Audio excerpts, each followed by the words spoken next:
कक्षा दशम हिंदी पाठ 2 गोस्वामी तुलसीदास जीवन चक्र सन 1532 से 1623 ईस्वी। कविकुल चूड़ामणि गोस्वामी तुलसीदास जी के नाम से विश्व का जन जन सुपरिचित है। तुलसीदास जी हिंदी साहित्य मार्तंड हैं। लोक नायक तुलसीदास जी ने मानव प्रकृति के जितने रूपों का हृदय स्पर्शी तथा सूक्ष्म चित्रण किया है उतना किसी अन्य कवि से संभव न हो सका। आपने अपनी अद्भुत काव्य प्रतिभा द्वारा हिंदी काव्य को अपूर्व गौरव एवं अमृत प्रदान किया है। हरिऔध जी के शब्दों में कविता करके तुलसी ने लसे, कविता लसी पा तुलसी की कला। जीवन परिचय। कविकुल कमल दिवाकर संत शिरोमणि गोस्वामी तुलसीदास जी का जीवन अंधकार पूर्ण रहा। इनकी जन्मतिथि एवं जन्म स्थान के विषय में प्रायः विद्वानों में मतभेद है। डॉक्टर नगेंद्र के ने इनके जन्म स्थल के बारे में लिखा है। पहला राजापुर बादा, दूसरा सोरो एटा, तीसरा सूकर क्षेत्र आजमगढ़। तुलसीदास जी सरयू पारी ब्राह्मण थे। इनके पिता का नाम श्री आत्माराम दुबे था, माता का नाम हुलसी था। ऐसा कहा जाता है कि तुलसीदास जी का जन्म अभुक्त मूल नक्षत्र में होने से इनके माता पिता ने इनका परित्याग कर दिया। इस प्रकार इनका बचपन बड़े कष्टों में बीता। इनके बचपन का नाम राम बोला था।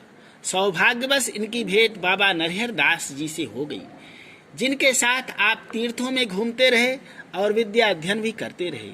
इनकी कृपा से तुलसीदास जी वेद वेदांग दर्शन इतिहास पुराण आदि में निष्णात हो गए।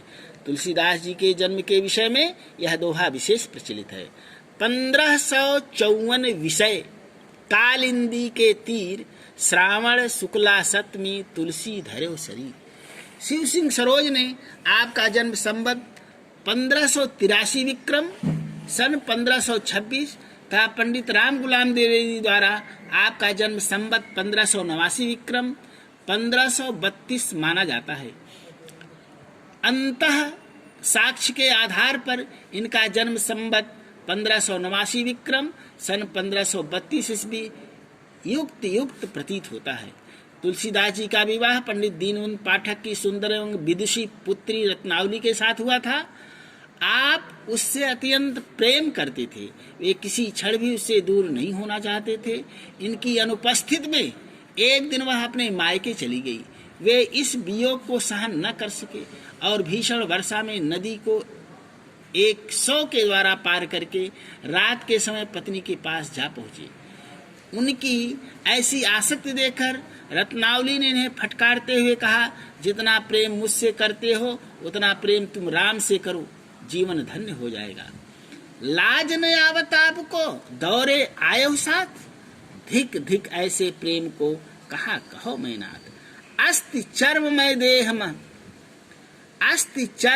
देहमम तामे ऐसी प्रीत, जो कहु होती राम में होती न तव भव भीत।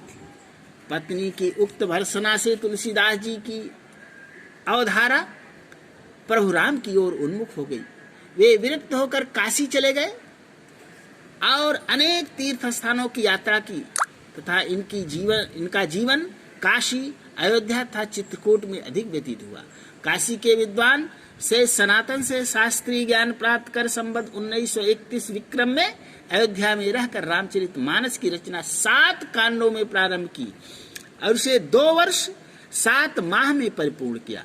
अंततः तुलसीदास जी काशी के 80 घाट पर संवत 1680 विक्रम सन 1623 ईस्वी में अपना पार्थिव शरीर त्याग कर राम में हो गए।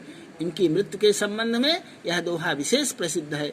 संवत 1680 गंग के तीर, श्रावण कृष्णाती सन तुलसी तजो शरीर।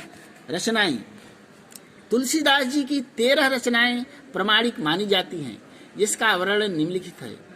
पहला रामचरितमानस। यह ग्रंथ तुलसीदास जी की सर्वश्रेष्ठ कृति है।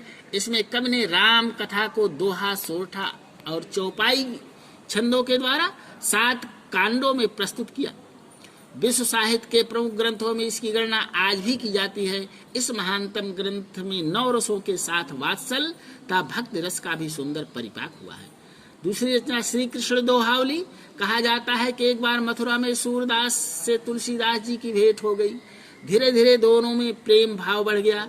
सूरदास से प्रभावित होकर तुलसीदास जी ने श्री कृष्ण गीतावली की रचना कर डाली। इसमें 61 पदों में कवि ने पूरी श्री कृष्ण कथा को मनोहारी ढंग से प्रस्तुत किया है। गीतावली इसमें संकलित 230 पदों में श्री राम जी के चरित्र का सुंदर वर्णन मिलता है। श्रृंगार, करुण, वीर रस का सुंदर वर्णन है। विनय पत्रिका, यह तुलसीदास जी की प्रौढ़तम कृति है। यह तुलसीदास जी की अर्जी प्रार्थना पत्र है जो राम के दरबार में कलिकाल के विरुद्ध पेश की है। यह तुलसीदास जी का श्रेष्ठतम गीत काव्य है। जानकी मंगल, इसमें कवि ने श्री राम तथा जानकी के मंगलमय विवाहोत्सव का वर्णन किया है। दोहावली, इसमें कवि के सूक्ति संग्रह के दर्शन होते हैं। इसमें दोहों की संख्या 573 है। इसमें नीत भक्ति के साथ साथ राम महिमा का सर्वत्र उल्लेख देखा जा सकता है।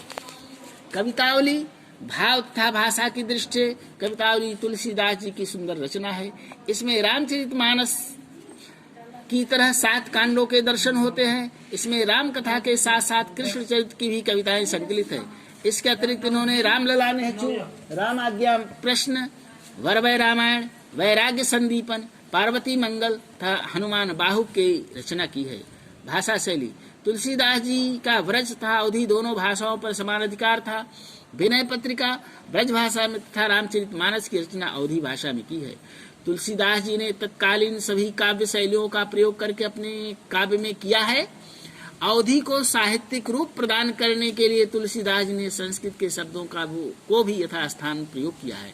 इनके काव्य के कला पक्ष की पूर्णता को देखकर यह स्पष्ट हो जाता है कि तुलसीदास जी संस्कृत भाषा के साथ साथ काव्य शास्त्र, ज्योतिष के भी पंडित थे।